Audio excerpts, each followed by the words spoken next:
92Q Jams, the most hip-hop and R&B rap attack in your area.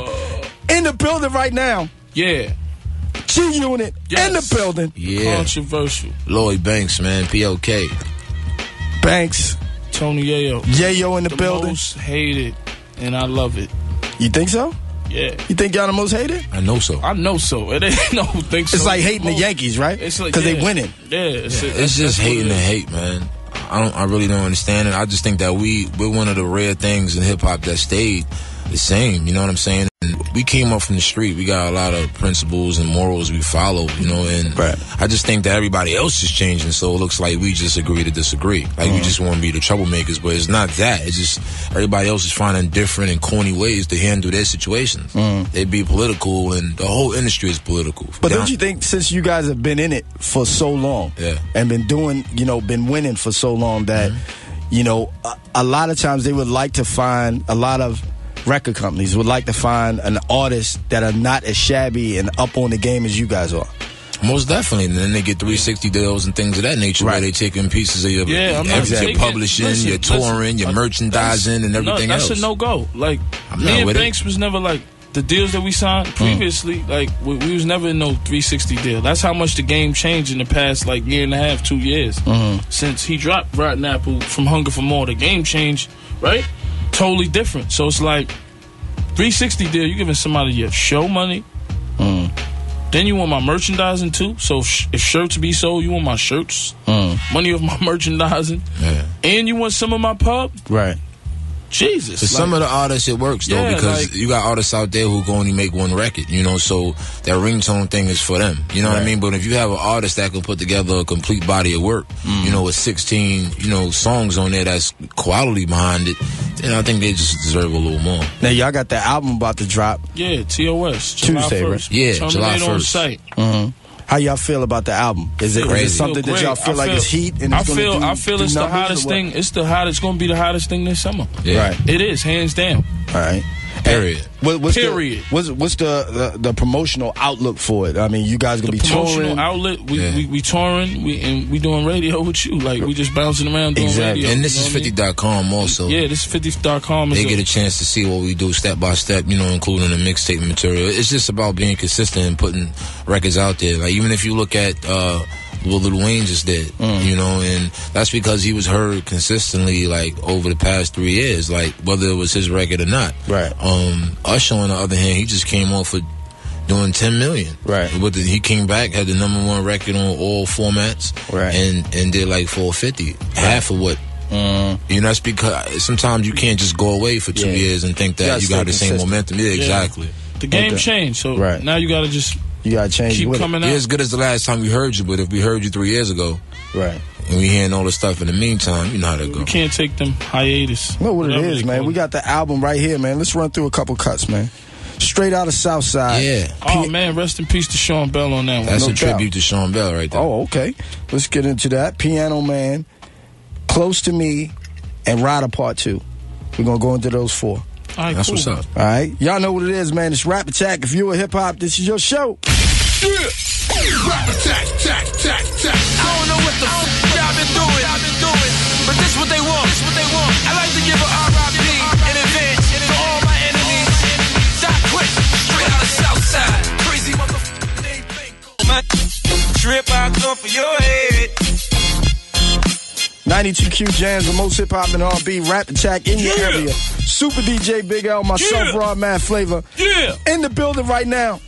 Introduce yourselves one more time. It's the Talk of New York, Tony Yayo, the most hated. It's the PLK, man, Punchline King, Lloyd Banks. G-Unit in the building right now. Yeah, now you guys, we was talking about the mixtapes and the promotional, aspect of keeping your name relevant in everybody's mouths and stuff like that. You guys really came back. Return of the Body Snatchers. Elephant in the Sand. Shout to Fat Joe. Thank you for that one, man. Good inspiration, Fat Boy. You know what I'm saying? Y'all really went after him with that one. Yeah. I'm tired of that fat He guy, had it coming, though. We had it coming, man. I'm tired. We had to put Do y'all really not like that dude? I don't like, truthfully, I don't really like nobody. I'm gonna keep it real. I like Lil Wayne music. He sold the mill. It's good for hip hop. I like Dipset. I like certain dudes, but Fat Joe is not one of them. That veteran thing is like way overrated. Really? Like that he's been in the game for so long? I be honest with you, my first performance I ever seen, rest in peace, was Tupac in Royal Wilkins Park in my neighborhood. And I was like 11, right? 6th grade, senior trip. Really? And Fat Joe was like on that undercard, you know, so since I was 11, you had your opportunity. Like, I'm 26 now. Right. Go sit your fat ass down somewhere. For real. No, I mean, I just mean, like, he says things like he's supposed to get some kind of credit. Like, it's not about how many years you've been in the game. You got NBA players that played for 16 years and haven't earned $16 million. Now, is it because he talks talks bad about y'all, or no? It's just because it's not even that. It's just the things he says outside of that. Like, he'll go, "Well, I'm not going to be like everybody else." Just the fact that he said that lets me know he's everybody else. He started it up again. Yeah. He got on 106. We was chilling. We left him alone. He got on because it's always G Unit, Tony A. Oh, he started the drama. Yo, there's no troublemakers. I ain't that. Well, point your finger at the bad guy. Who cares? I don't even care anymore what you think. But basically, he got on 106 in Park around the time his album was supposed to drop and was like, yo, I don't see y'all nowhere. Y'all not in the clubs, blah, blah, blah. And it came to the point where we was overseas. Right. Like, we get overseas money yearly. You know what I'm saying? Like, Ivor Banks is touring on his own. I'm touring on my own. Or we tour with 50. And we make money all across the board.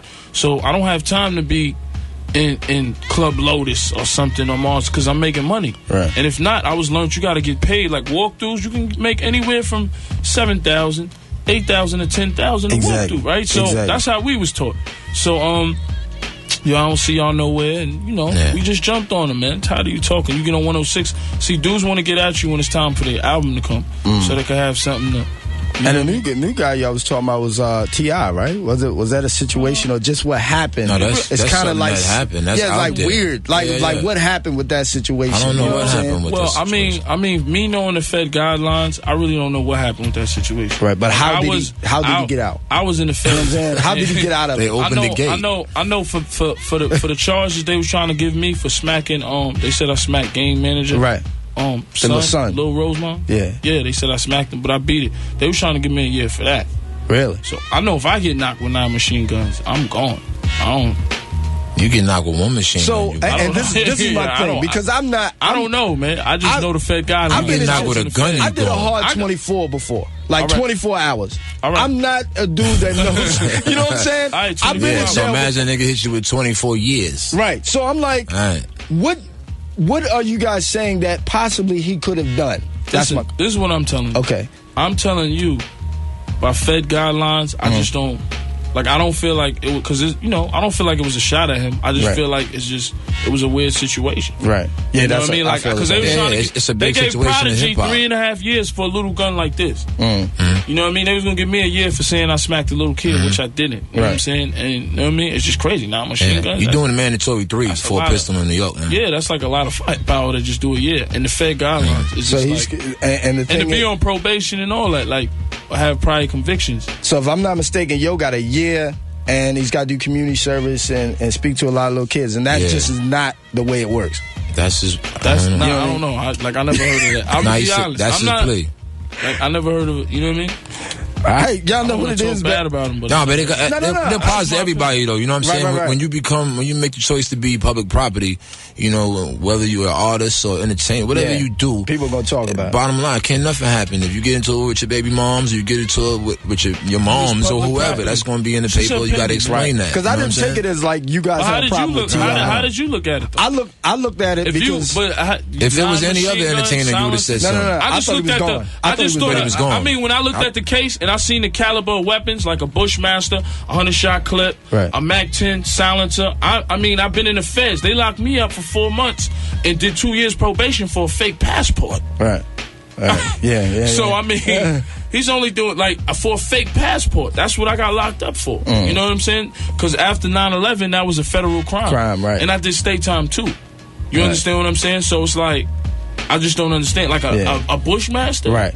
That's a crazy. MAC-10, a silencer alone is a lot of time. And that's one of the things I want to clear up because a lot of people believe that, okay, now these guys are beefing with T.I., but that's not the issue. Nah, it was just that, like, it's what you thinking. It's just on record. It's just what you thinking, and it's not like if 50 really wanted to really say his name or make it, he would have said his name. Right. So it wasn't. He didn't say his name. Just an opinion. G-Unit in the